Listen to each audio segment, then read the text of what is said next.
Have you played 5e and wanted to play it from a different perspective? Perhaps present yourself a challenge, not only in a combat sense, but a narrative sense. Then I am happily here to present to you with Dungeon Babies. Now, what is Dungeon Babies? Well, first off, it's amazing art, presented of course by Jason Bradley Thompson, who you may recognize as having created some fantastic works of art, not only for D&D, but also in other various projects. Jason Bradley Thompson puts out some amazing content, and I am happy to show off Dungeon Babies. So what is Dungeon Babies other than just the amazing art presented by him? Well, it is a riff on making 5e, but you're just playing as a baby. And that premise sounds, crazy, weird, but it's hilarious. So this whole 77-page document goes over running the babies, and we get a whole bunch of great content found therein. Now you might be asking, so are you playing just 5e but your character's a baby? Well, yes, but there is a whole bunch of new rules involved, and this is the great part. So when you make your character, you are operating under a whole different set of rules here. You do, of course, get your starting equipment and abilities and whatever else, but your ability scores are drastically worse because, of course, you're a baby. And that's great. Your strength, con, or dex are all 1d4s, terrible. Your mental abilities, they're, not that great and all. But the great part about this is once you start diving into what makes this what it is, you'll see why it makes sense.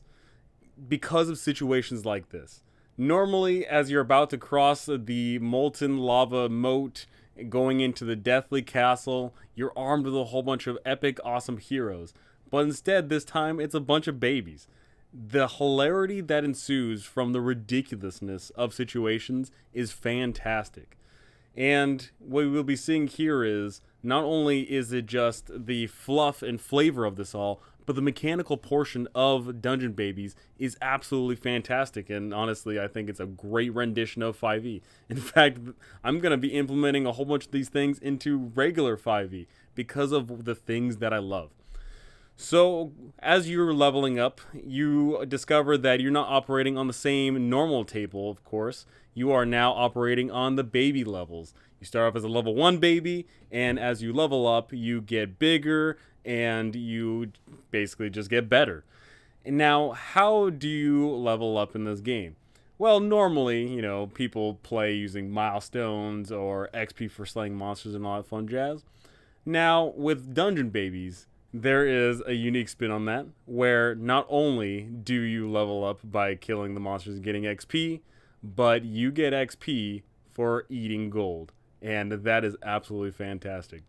Also, another great portion of this is the fact that we get these classes, which are, of course, the classes we all know and love in 5e, but they're a little bit different. And we actually get to see here why it's so important that your class truly does get to shine and matter. So, for example, everyone rolls a 1d4 for their strength, but guess what? If you play as a barbarian, you actually get to roll a 3d6 to your strength. Right there, that's awesome, right? And, if you're a hunter ranger, then you get to add 3d6 to your dexterity. And right there, that makes you shine. Whereas almost everyone else is going to have weak stats here and there. You are going to have different stats depending on your class, which is actually something I really enjoy. That is from some old editions of D&D, but it hasn't seen a return in quite some time.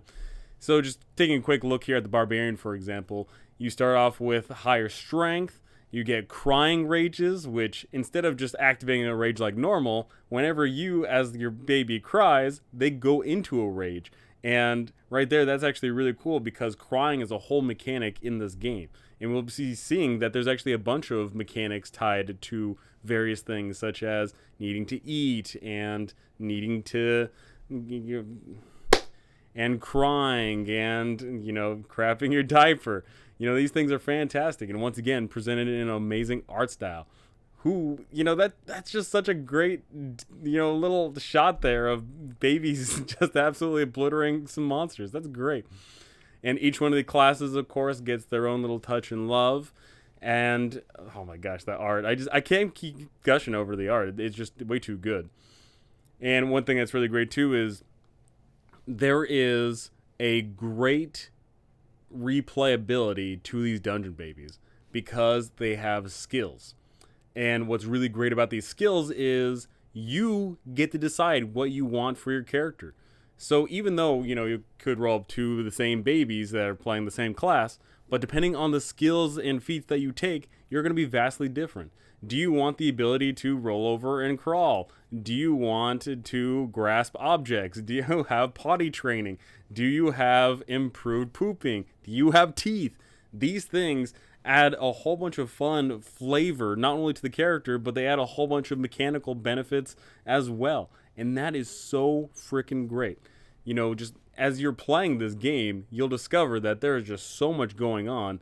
And even though you are playing 5e, you are playing, a level 0-ish version of your character, but it feels so mechanically rewarding to see a character progress as they get these skills and these feats as they level up. It's just absolutely fantastic. And mind you, these things are just so thematic and so great here. So like teeth, you need to have the prerequisite of eating food, and you grow teeth and you can bite people, and just I love that stuff. It's so freaking good. And one thing I really like is even everyone treats you like you're an adventurer because you are an adventurer, but you're also a baby. So here we can see what the adult says. They say this big old monologuing speech here, but you as a baby can only understand a few words depending on what sort of feats that you have. So maybe that's all you hear. Maybe all you hear is baby's gold magic, and you just go off on the adventure because you've got no idea what's going on. That is so hilarious. And, perfect little random word list here, fan-friggin-tastic. Whole bunch of more fun feats and all that fun jazz. And, oh my gosh, I just absolutely love it.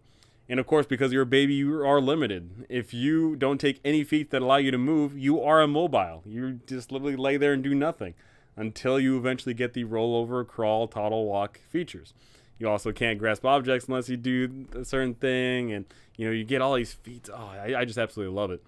You need to eat, you pee and poo your diapers, you cry, you have baby chaos, which is basically just, essentially sort of like a wild magic in a sense, where things can just pop off, and it could be a good time for you, but more importantly, it could be a bad time for you.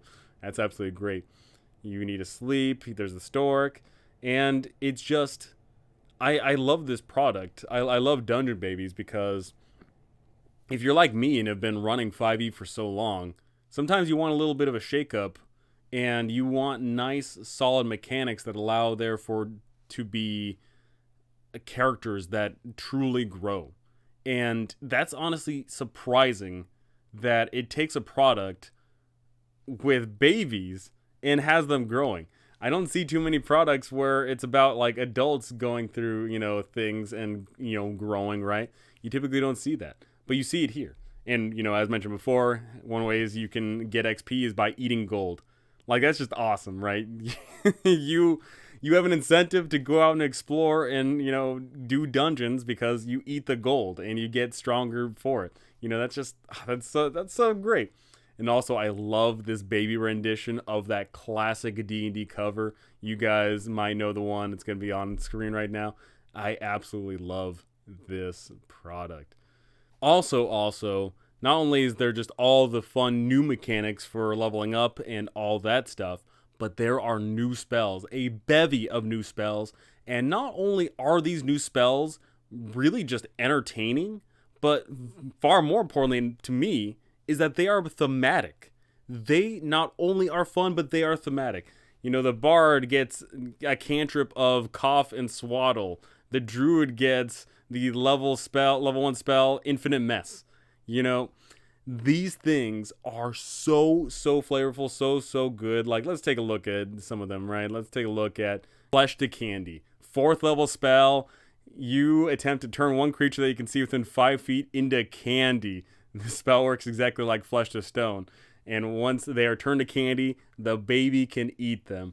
That is so cool. You're dungeon babies, you're going up against the big scary monsters, and you turn it into a piece of candy and then you eat it, because you're hungry all the time. That's so cool. I absolutely dig it. Oh, and gender reveal, explosion of death. I mean, come on. That's way too on point. That is way too freaking great. I absolutely dig it.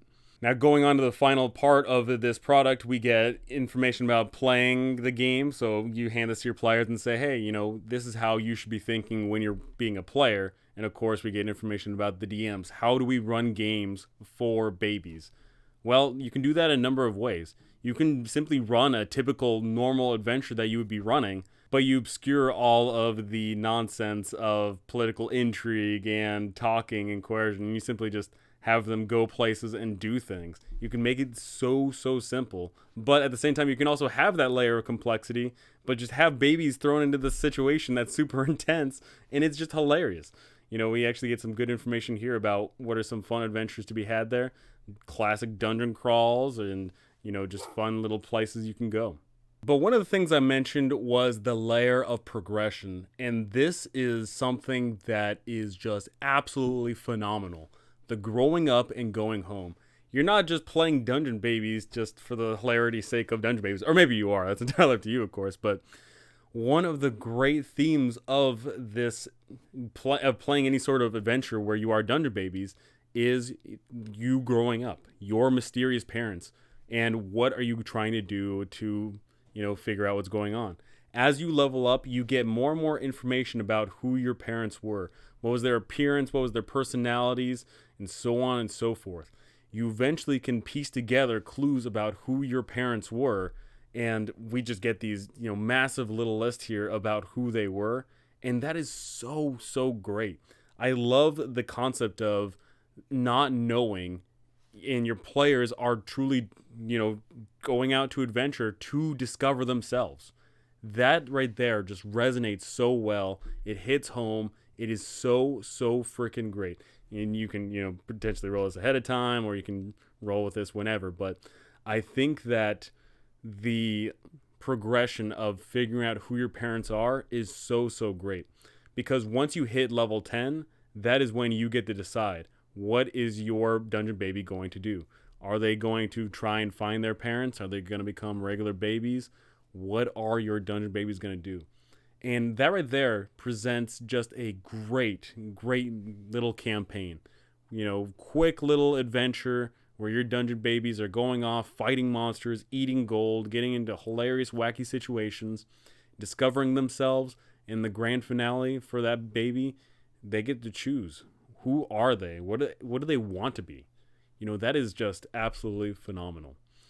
And we end this off here with some information. We also get a great little character sheet here. This is just absolutely fan-friggin-tastic. I love it. It looks so good.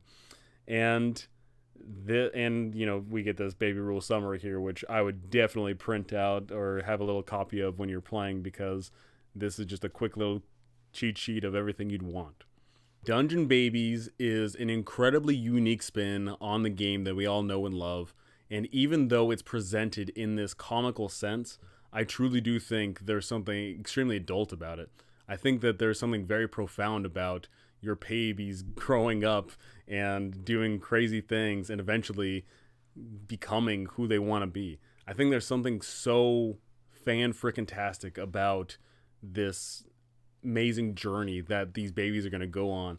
And you can run this a number of different ways, right? You can lean in on the goofy, wacky side, or you can lean in on the hardcore, gritty side. Maybe it can be where it is truly about these, however many babies that you grow up with and they go off on the adventure. Or maybe you start running it hardcore mode where it is like a meat grinder where, PCs are getting killed left and right. Maybe you could do that. Who knows? But this product is such a great spin, and I'm going to take implements of it into regular 5e games, because I just think that the growing up aspects is so great, and all the fun little feat and trees and, mechanics of becoming better over time. I absolutely love that stuff. And if you are looking to run 5e in a new perspective, a new light, and enjoy a fantastic new time, then Dungeon Babies, I can proudly say, is a good product for you. So I'm going to have links for it down below. Check all that out. It is a great product. Great art and just fan-freaking-tastic content found therein. That is going to do it for me, though. Thank you so much for watching. Thank you for listening. And thank you to my amazing patrons. You guys are absolutely incredible. Thank you so very much. And I cannot wait to see you all in the next one.